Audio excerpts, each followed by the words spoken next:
What up, gang? Carolina Jackpot time coming at you Sunday, July 9th from a more tolerable than yesterday upstate of South Kakalaki. Still yet plenty hot, around 84 degrees here today. And we're on the back deck, and I want to talk a little bit of Gamecock football for 2023. We're going to talk about the schedule a little bit, and I'm going to talk best case, worst case scenario. I usually do this every off season as kind of a precursor to my game-by-game breakdown and prediction of the team, which is going to come up pretty soon. I normally like to do that particular video when fall camp has started, so, you know, on the off chance, well, it's not the off chance, it's a very good chance that someone important gets injured on our team, that I can kind of base the prediction off that versus basing it off the unknown in the summertime. But a lot of people are putting theirs out right now, and I might as well just go on ahead and get that taken care of really soon. Or not get it taken care of. I make it sound like it's a job. It's something I enjoy doing.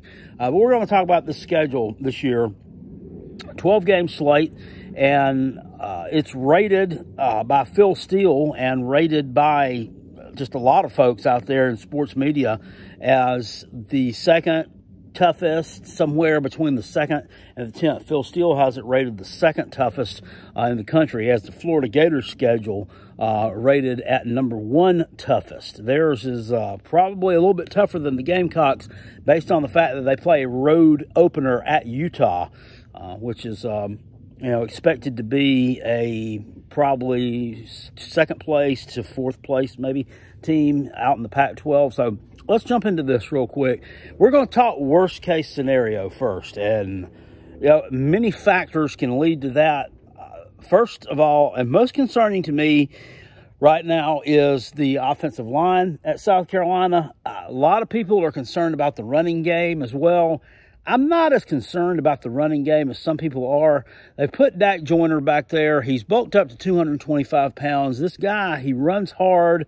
He's a smart football player. He's tough to bring down. And I think that they'll be okay back there.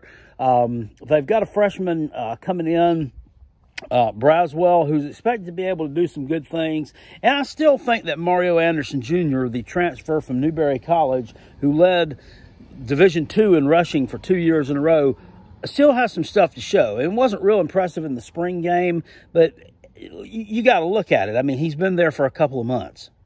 So that was his first time under that. He's never played in front of a crowd that large. I mean, it was, what, 30,000 people at a spring game at South Carolina? That's probably, I would say, at least 5 times larger than any crowd he's probably ever played in front of. So, or that he played in front of at Newberry College anyway. So he'll be okay, I think. The offensive line's got me concerned. They lost Jalen Nichols in the spring game, which is just an absolute travesty to lose anybody in a dang spring game. But he's hurt. It looks like if he comes back, it's going to be in the later part of the season. I'll be honest with you, I don't look for the guy to come back at all. The things I was hearing from Beamer, he tried to be positive, but you could look through it and see there was a little bit of an air of, this guy ain't coming back. So I don't know. I don't know what's happening with him. Hopefully, he's getting all the rehabbing and the medical treatment that he needs for his injury, and he'll be able to come back and be a contributor. But the thing about it was, Jalen Nichols was somebody last year you didn't even really talk about as far as the offensive line went. So he's your most experienced. He's a decent player. I'm not going to say he's great, but nobody up there right now is great anyway. They've been recruiting at a pretty high level on the offensive line for a couple years, and a couple of those folks that were in the 2021 class, I'm speaking specifically of Ryan Brubaker, the kid from Pennsylvania that South Carolina beat out Penn State for, and Grayson Maines, a young man from Georgia. Both of these were pretty higher level offensive line recruits. They should be able to step in and make a contribution in 2023 now. We've been there for a couple of years. Hopefully these guys have bulked up, got the size on they need, the footwork, and that type stuff. We're really going to have some big hogs up there on the line to protect Spencer Rattler. He's going to have the kind of season that everyone thinks that he's capable of having. I keep hearing the, we're going to have good Spencer Rattler, we're going to have bad Spencer Rattler. You know, here, look, I think you're going to have good Spencer Rattler this year. I really do. People say that in the same breath without mentioning that he was playing with a piss-poor offensive coordinator for most of those games. I think everybody knows that before that Tennessee game, that changes were made. Marcus Satterfield was not calling the plays there. He didn't call the plays against Clemson either. They didn't look like any of the plays that he'd drawn up the previous part of the year. Nothing was the same. The team was totally different. And I don't think that it was anything that he injected into him. And this too, and the bowl game, the same thing. And then this too, here's this. If he were calling those plays, and he did that great of a job, don't you think Shane Beamer would have done something to keep him around? I think he would have kept him around. Wouldn't you think if he did all that, wouldn't you think that people wouldn't be questioning Matt Rule's decision to hire him as an offensive coordinator at Nebraska? I mean, it just makes sense. Guy wasn't calling the plays. So I think you'll get a good Spencer Rattler. Juice Wells is going to be a good player. Nick Harbor, the freshman, is going to be a really good player. And a lot of people are talking about him right now, which is surprising to me. They're, too busy focusing on, what are we going to do? We don't have a running back. Or what are we going to do with the offensive line? I think running back is going to take care of itself. Offensive line could be an issue. And you're sitting here with some guys, though, that they have some experience. I mean, you're not sitting out here trotting freshmen out there.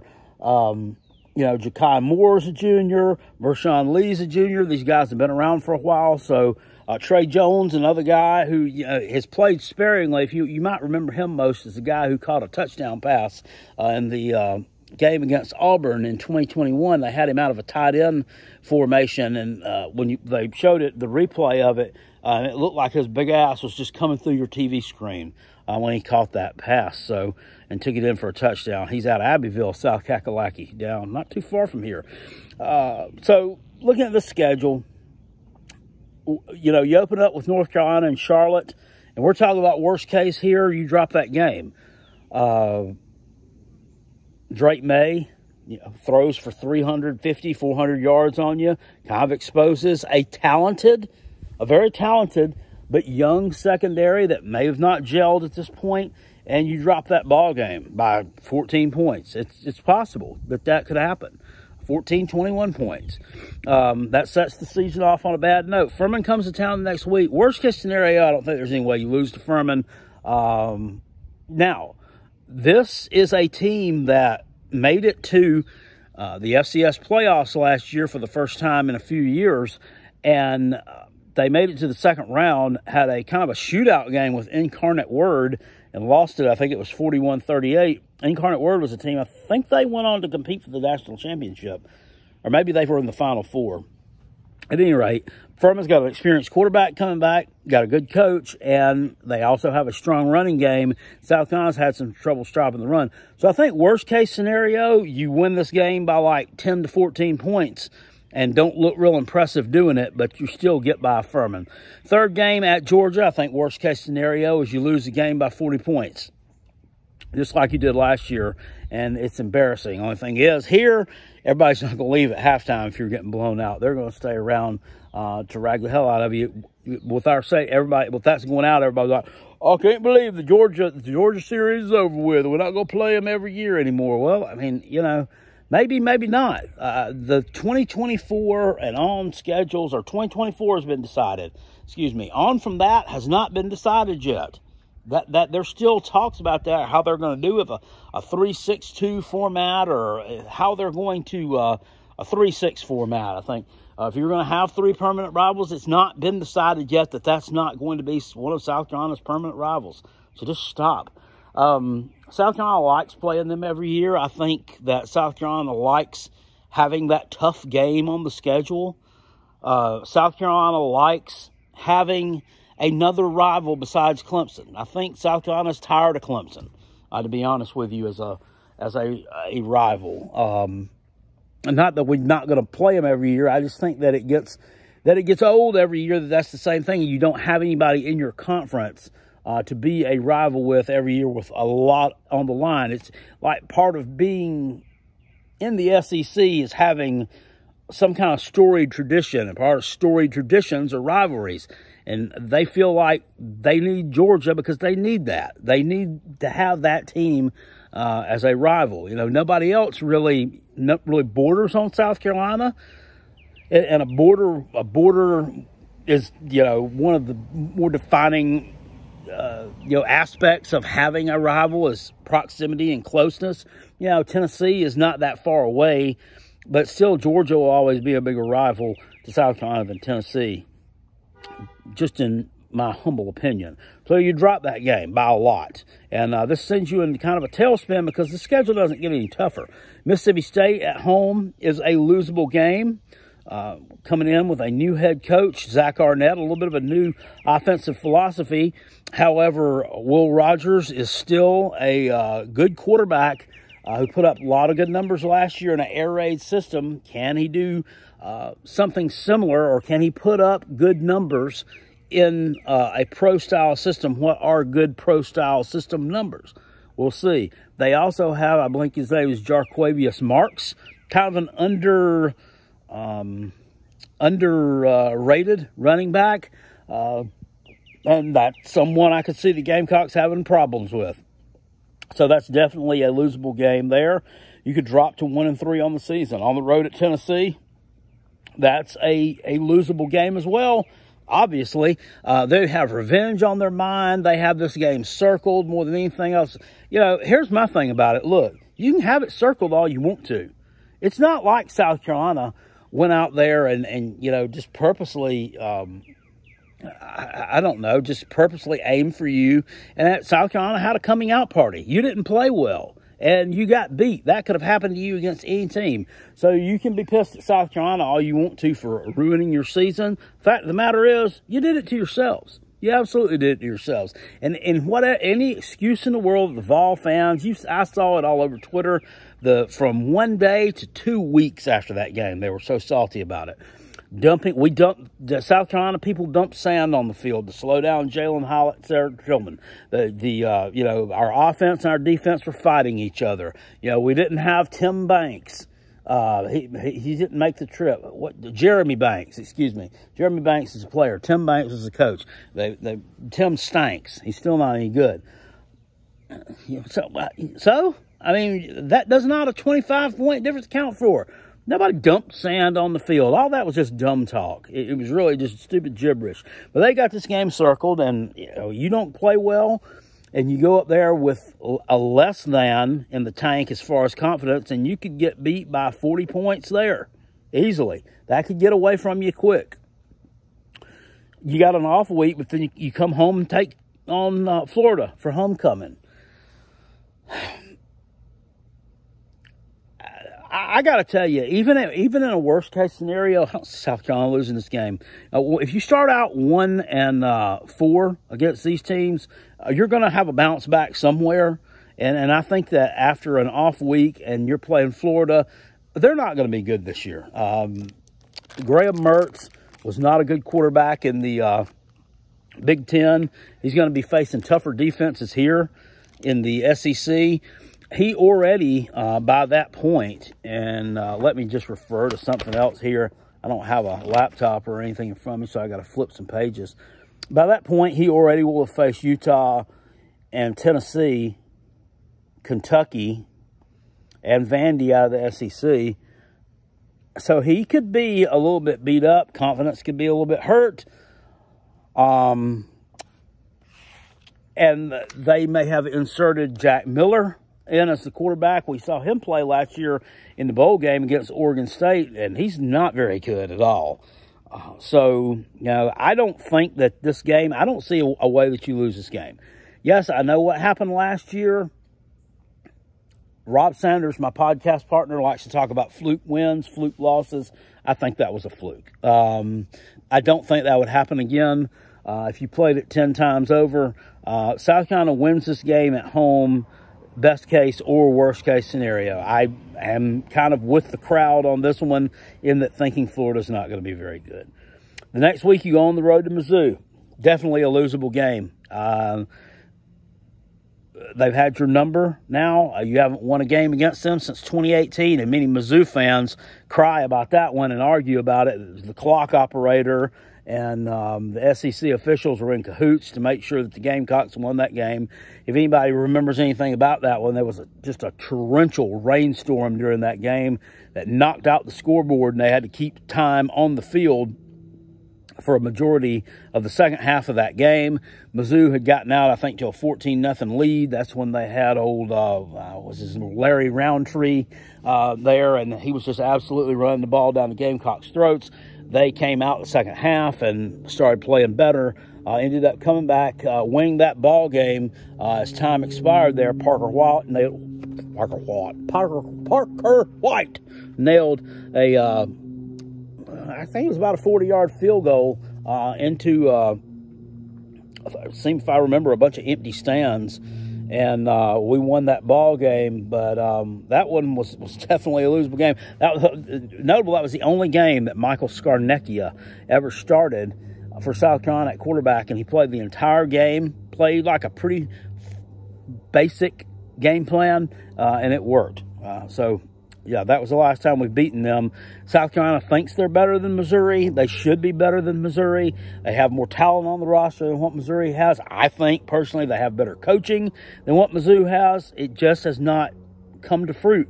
Mizzou has better lines of scrimmage, especially on the defensive side of the football, and that's just been kind of an Achilles heel for us the past few years. You know, you had the 2020 game, where after Muschamp had gotten fired, that was the first game that Mike Bobo was the interim coach.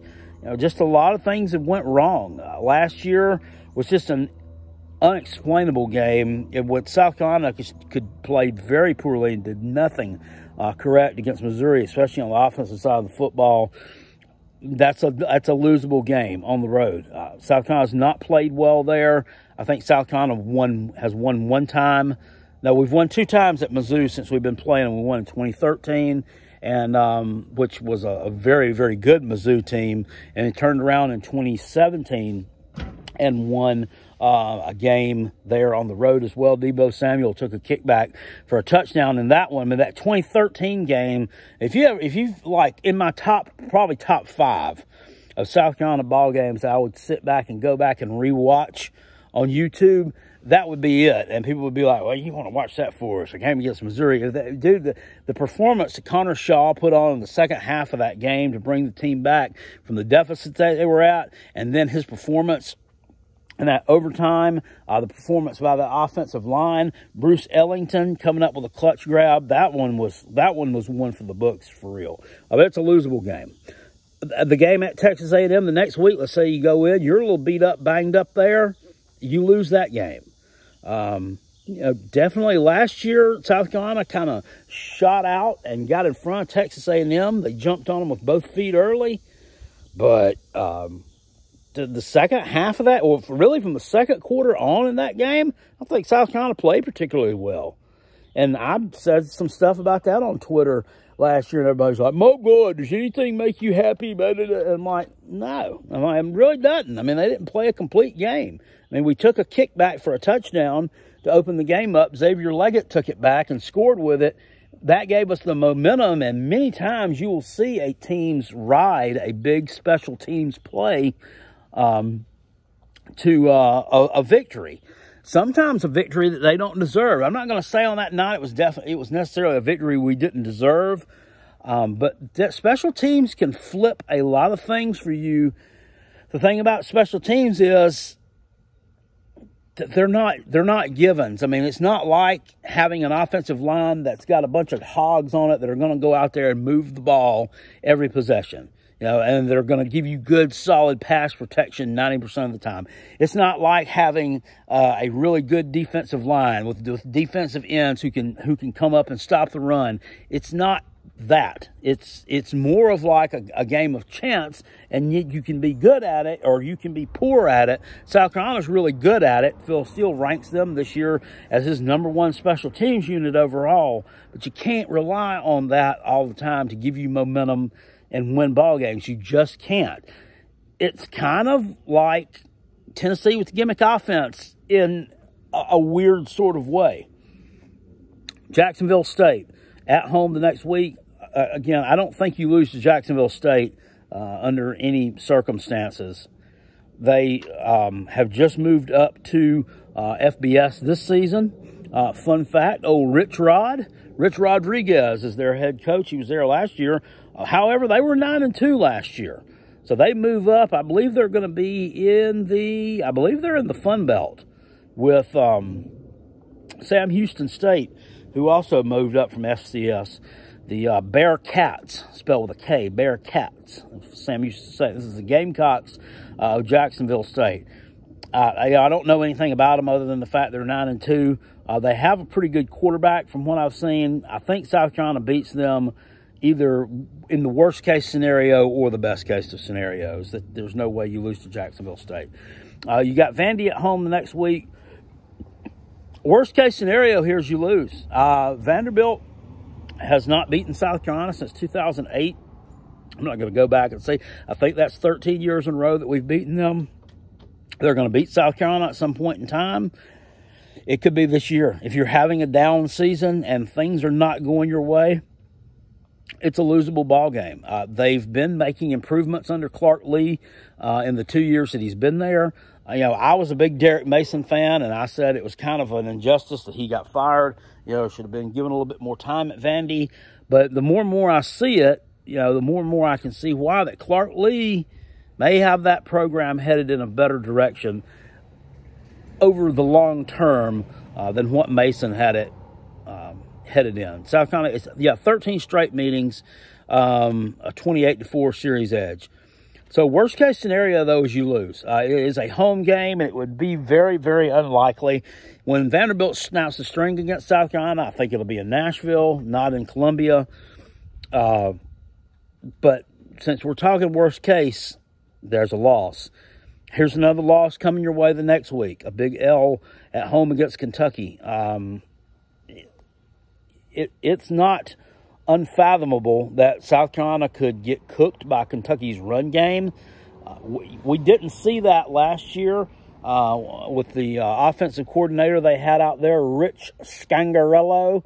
In the second half of that game, it seemed like within our 24-14 win at Lexington, by the way, Will Levis was out, but it's not my fault. You didn't have a quarterback prepared.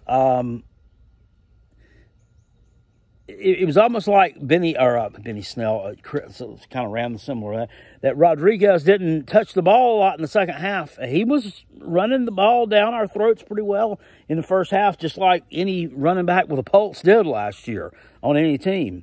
And then, unexplainably, just doesn't get a lot of carries. Kind of like a team we're going to talk about here in a minute with a running back. He didn't get a lot of carries. It could have been a losable game last year. It's a losable game here.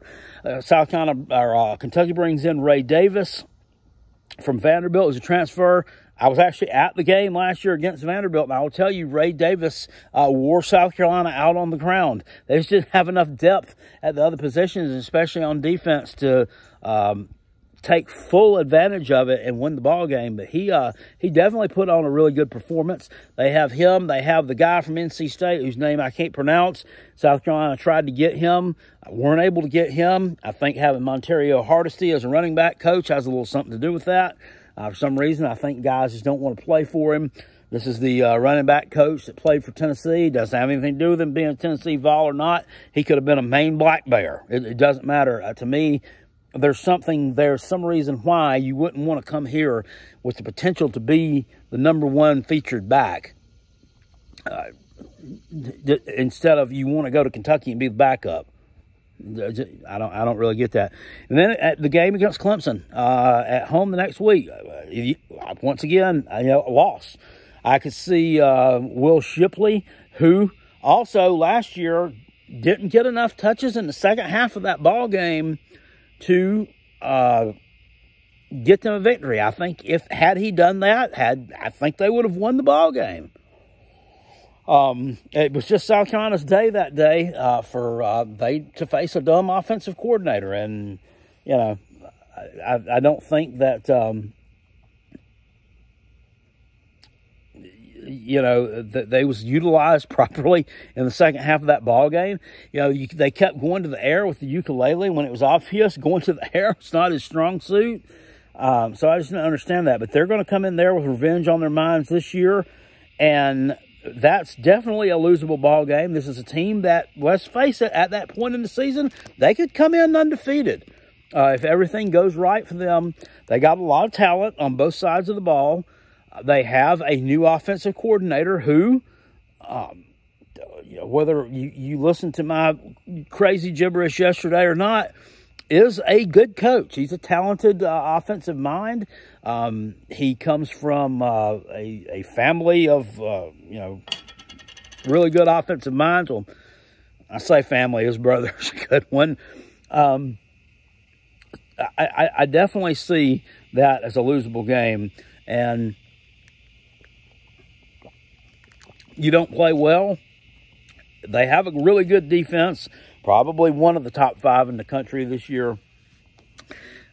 That might be a little bit of a tall order, though. You are losing a lot on the defensive line. I could say top 10 in the country, though, because you do recruit there really well. That would be a droppable game. So with that being said, we're looking at a 1, 2, 3, 4, no, 3. You're looking at a 3-win season.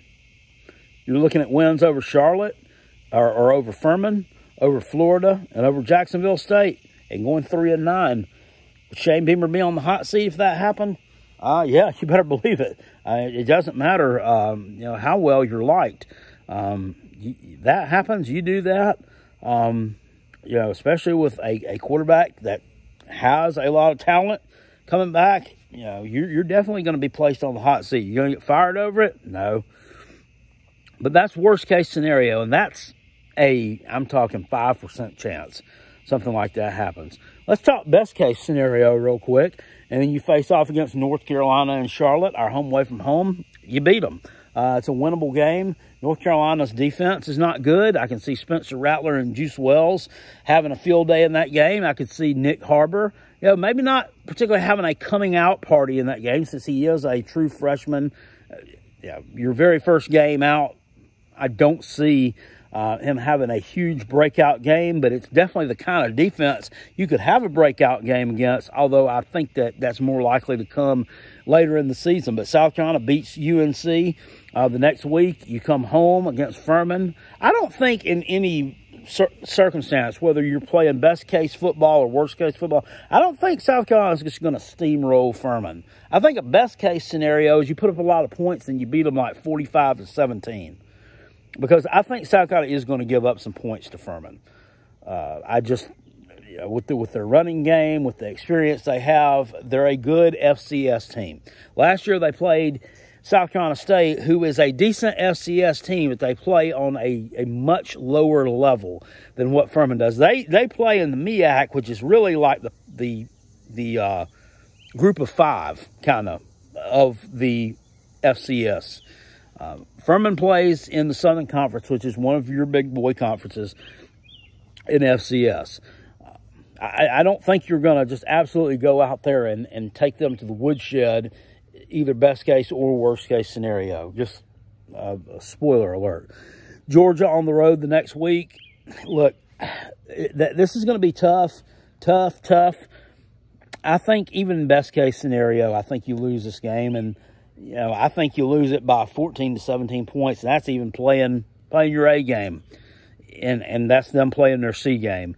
With their lines of scrimmage matched up against our lines of scrimmage, I just don't see a way that you're able to knock them off. Somebody's got to beat them at some point in time. Tennessee thinks it's them. It really pisses me off that every college football media, YouTube channel, everything that we're talking about, everything here is circling as their only possible loss. The only point that they're going to be a single-digit favorite anywhere this year is the game against Tennessee. Has anybody watched them play defense? Did anybody watch? Did anybody open their eyes and watch the Tennessee Georgia game last year in Athens. I don't care that it was in Athens. That was with Tennessee's A squad. Tennessee is going to take a little bit of a step back offensively this year as far as talent goes. I don't think that Joe Milton is going to be as good of a quarterback as Hendon Hooker is. I don't think that either of the receivers that you've got this year, especially 35-year-old Brew McCoy, is going to be what you had with Jalen Hyatt and Cedric Tillman. I think you're going to take a little bit of a step back. Your step back could be 9 wins. It could be 8 wins. It's not going. You're not going to fall off the map and win 4 or 5 games. I'm not going to say anything dumb like that, but you're going to take a little bit of a step back. And even if you do end up having some good numbers by the end of the season, I think it's going to take you a little bit of time to get there.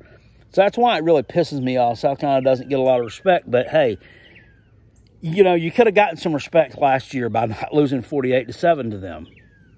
So, Dean Legge, the guy at the Dog Post, if you watch those videos, he does say the South Carolina game, at least, he does give us enough credit, at least, to say that game will be intriguing.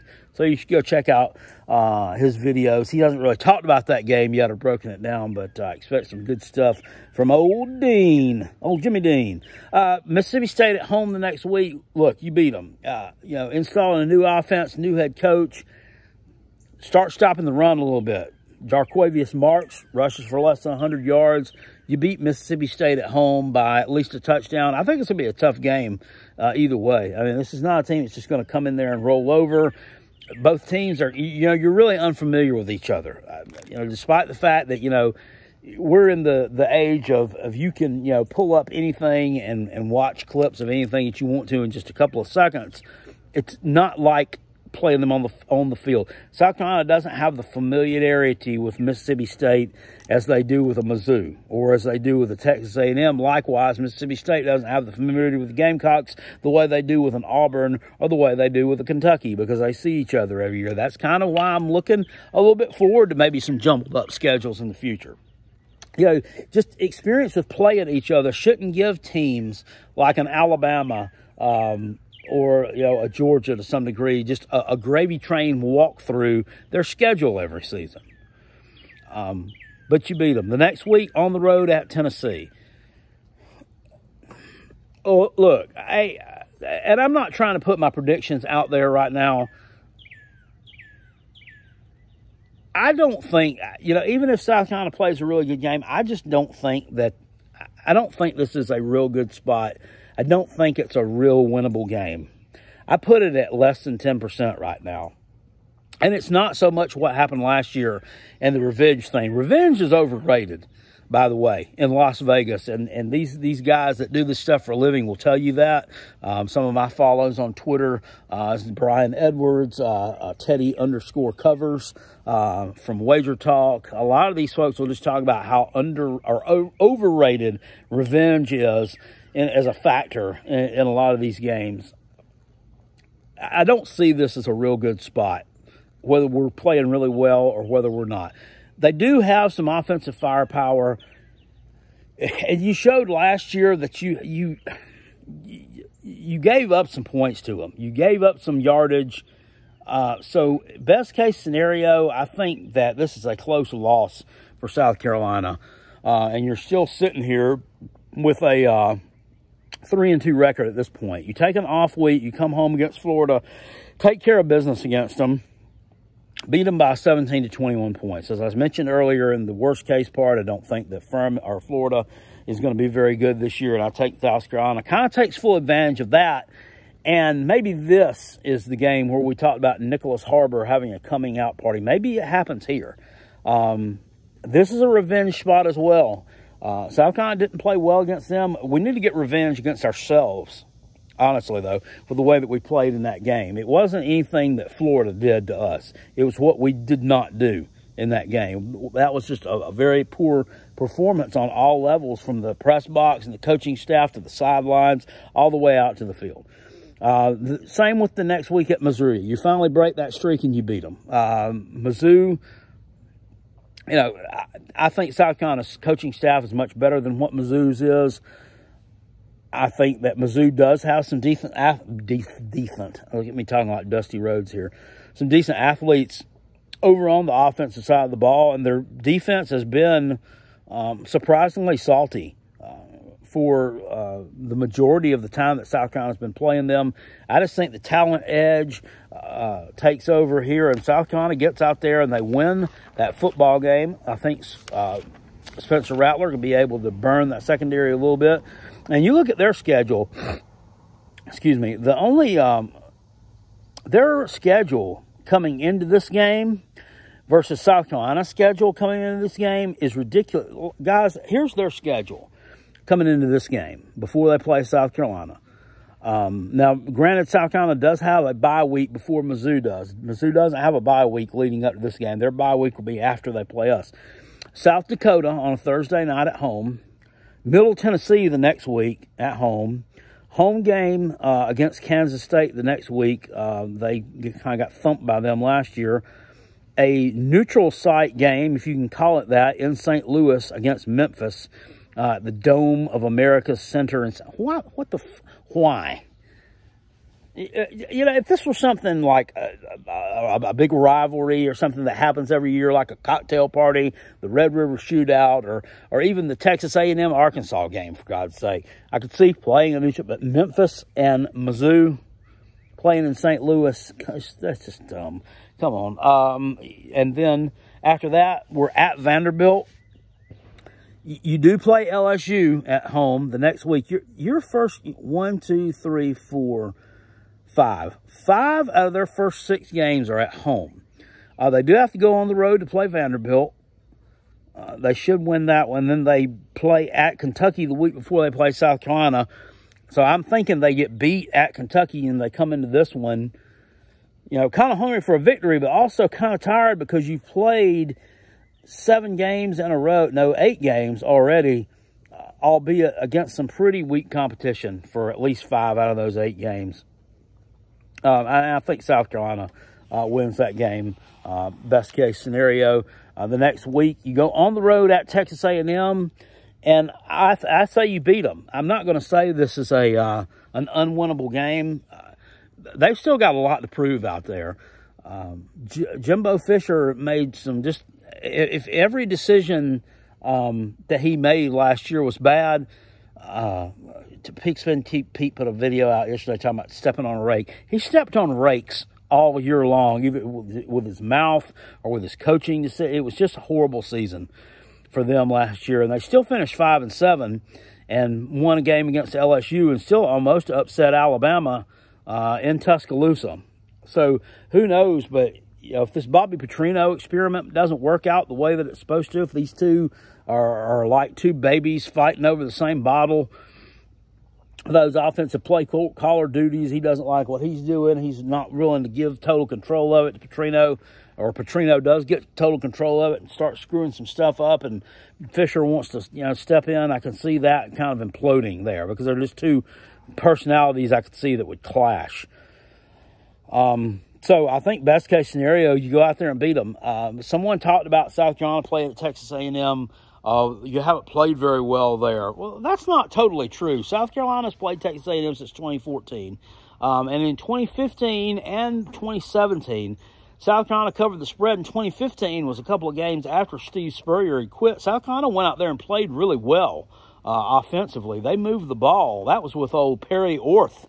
All over the field. I mean, that guy was, you know, just dropping dimes from everywhere. The thing was, defense couldn't stop a nosebleed, so he couldn't win that game. And then 2017 is one of Kevin Sumlin's, maybe in his last year, or either next to last year for Kevin Sumlin. South Carolina dropped the game to them. I think it was 24-17. We were up on them like 17-7 at one point, and then Jake Bentley throws a stupid interception, which he was known for doing a couple of times in his career, and we lost that game. But South Carolina has not always played horribly at Texas A&M.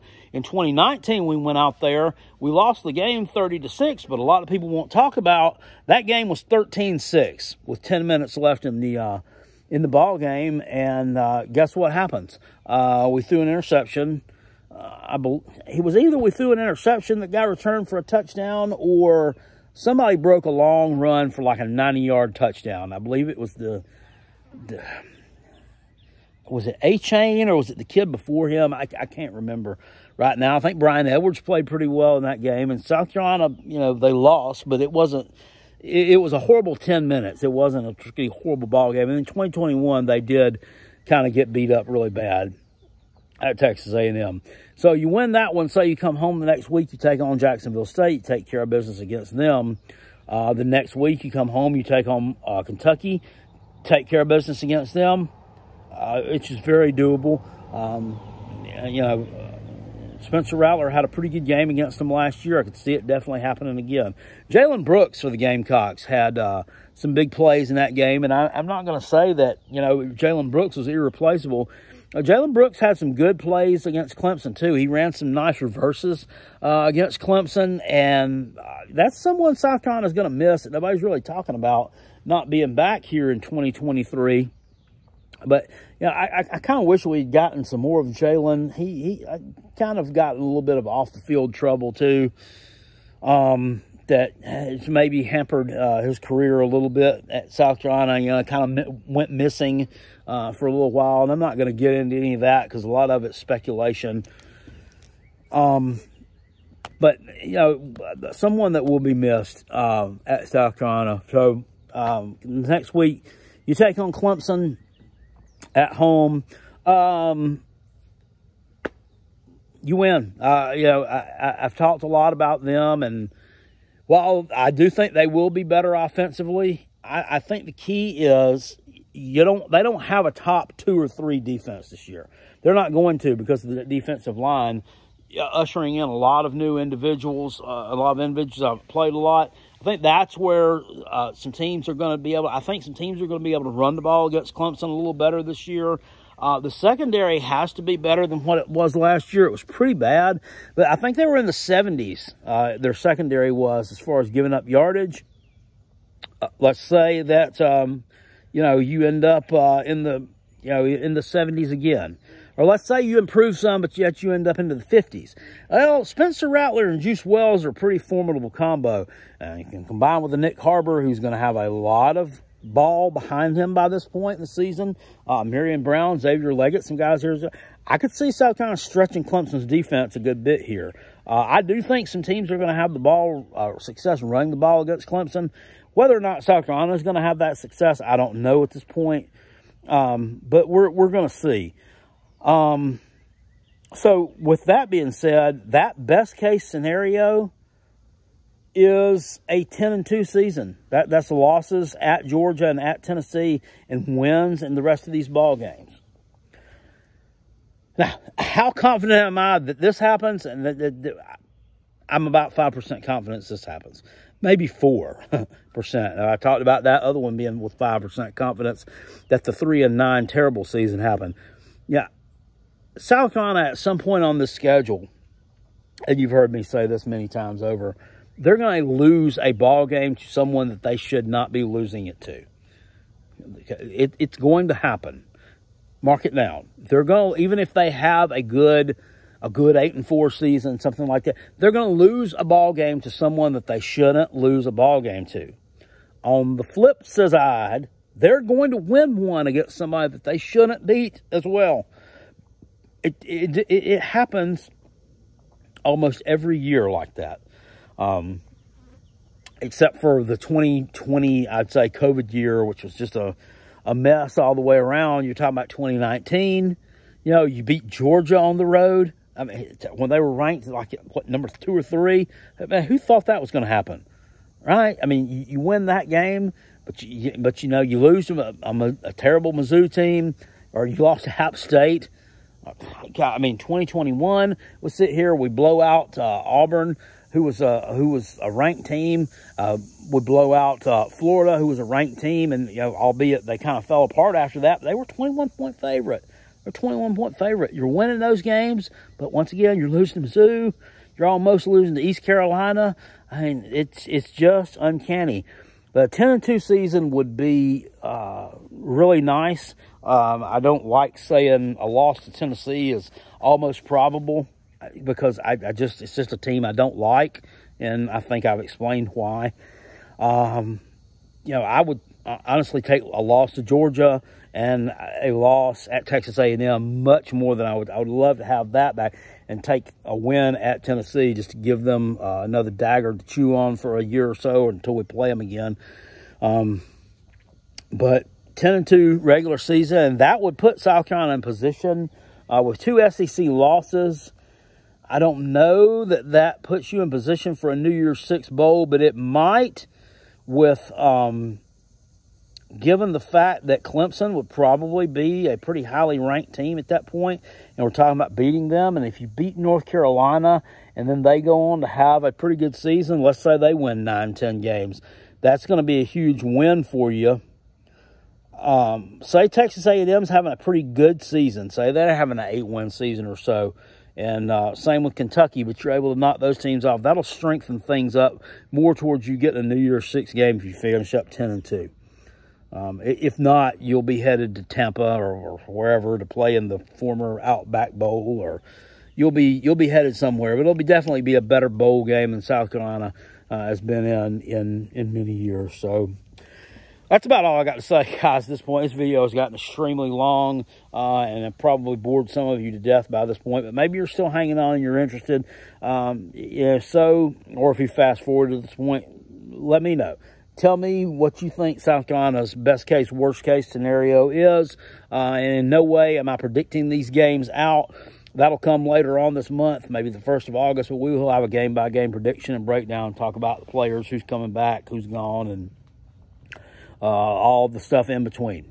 I appreciate you watching this video. Please hit it with a thumbs up if you enjoyed the content here. Follow me on the socials.